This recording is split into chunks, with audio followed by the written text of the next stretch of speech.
देखिए, मोकामा मामले में गिरफ्तारी हो चुकी है और श्री नीतीश कुमार जी के नेतृत्व में जो सुशासन है, गलती कोई भी करे जांच करके कार्रवाई होती है। अभी तो मुकदमा लिखा गया तभी गिरफ्तारी हो गई है।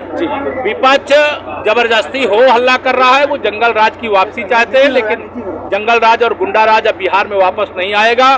प्रचंड बहुमत से यहाँ पर एनडीए की सरकार बनने जा रही है और श्री राहुल गांधी और श्री तेजस्वी यादव जी की जोड़ी यहाँ से विदा हो जाएगी। 11 सीटों के ऊपर फ्रेंडली फाइट का नाम दिया जा रहा है, ये क्या ये नौटंकी है? कहीं फ्रेंडली फाइट हो रही है, कहीं आपस में गठबंधन में टूट तोड़ फोड़ है, लेकिन यहाँ पर ये जरूर पता चला है कि यहाँ साजिशन उन्होंने योजनाबद्ध तरीके से यहाँ के मतदाताओं को भ्रमित करने की कोशिश की है, लेकिन इसमें सफल नहीं हो। प्रियंका कह रही है रिमोट है दिल्ली में नीतीश को वोट देने का मतलब। जो रिमोट से देश के प्रधानमंत्री डॉक्टर मनमोहन सिंह जी को चलाए हैं, जैसे करते थे वैसे वो समझते हैं। श्री नीतीश कुमार जी भारत के एक आदर्श मुख्यमंत्री हैं और उनके बारे में यह ओछी टिप्पणी शोभा नहीं देती है। मुस्लिम डिप्टी सीएम का इशारा किया जा रहा है, वो कुछ भी कर लें, लेकिन जंगल राज वापस आने वाला नहीं।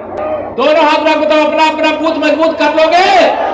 माननीय प्रधानमंत्री जी ने कई बार, आज भी बिहार में है माननीय प्रधानमंत्री जी, और अलग अलग क्षेत्रों में वो सभाओं को कर रहे हैं, और जिस प्रकार से जनसभाओं में जनसैलाब उमड़ रहा है, उससे महागठबंधन में भगदड़ मची हुई है।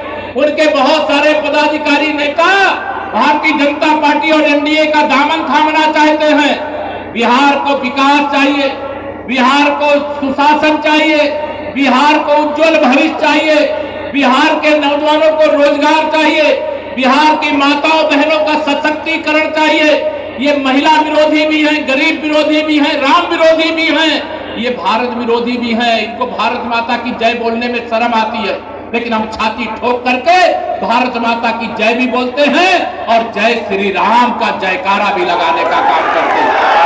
आप सब लोगों से यहां पर ये कह करके मैं जानना चाहता हूं, ये 2025 का जो विधानसभा चुनाव है मेरे मित्रों, ध्यान रखना, ये बिहार में सरकार बनाने का चुनाव है, लेकिन ये भारत को मजबूत बनाने का चुनाव है। श्री राहुल गांधी, तेजस्वी यादव जी जैसे तमाम ऐसे भारत के अंदर नेता हैं जो माननीय नरेंद्र मोदी जी को प्रधानमंत्री की कुर्सी पर नहीं देखना चाहते, माननीय नीतीश कुमार जी को मुख्यमंत्री की कुर्सी पर नहीं देखना चाहते। आप बताइए, मोदी जी को प्रधानमंत्री की कुर्सी पे मजबूत बनाना चाहते हो? दोनों हाथ मजबूत बनाना चाहते हो तो बिहार में एक बार फिर से नीतीश कुमार जी की अगुवाई में एनडीए की सरकार बना दो मेरे भाई बहन। आपके द्वारा दिया गया एक एक वोट बहुत महत्वपूर्ण। बिहार से गरीबी को मिटाना है, विकसित बिहार बनाना है। मैंने पूछा यहां तमाम लोगों से कि पहले जब लालू यादव जी यहां मुख्यमंत्री थे तो यहां की सड़कें कैसी थी, तो लोग बताते सड़कें तो थी ही नहीं, केवल गड्ढे थे। लेकिन अब सड़कों में सुधार हुआ कि नहीं हुआ? दोनों हाथों सुधार हुआ कि नहीं सुधार हुआ? जब श्री लालू यादव जी यहां मुख्यमंत्री थे तब बिजली आती थी क्या? दोनों हाथ में बताइए, आती थी क्या?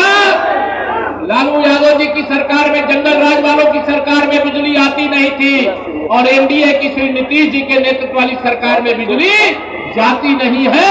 ये बदलाव आया है। अभी श्री राहुल गांधी यहां आए थे बिहार में, माननीय नरेंद्र मोदी जी के प्रति तो इतने अपमान भरे शब्द का प्रयोग करते हैं वो, जैसे अपने को वो कोई लाट साहब अपने को राजा की औलाद समझते हैं। अरे ये लोकतंत्र है, और लोकतंत्र में जो असली मालिक होता है, असली राजा होता है, वो जनता होती है।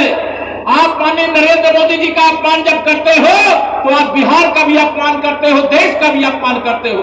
और देश की जनता ने, बिहार की जनता ने अगर माननीय नरेंद्र मोदी जी को भारत का प्रधानमंत्री बनाया है और अगर आप उनका अपमान करोगे तो ब्याज के साथ बिहार हिसाब चुकता करने का काम इसे बिहार की धरती पर कर देगा। आप छठ मैया का अपमान करोगे, माननीय नरेंद्र मोदी जी की स्वर्गीय माता का अपमान करोगे। क्यों करोगे? क्योंकि वो पिछड़ी जाति से आते हैं, एक गरीब माँ बाप के बेटे हैं, चाय की दुकान चलाने वाले थे।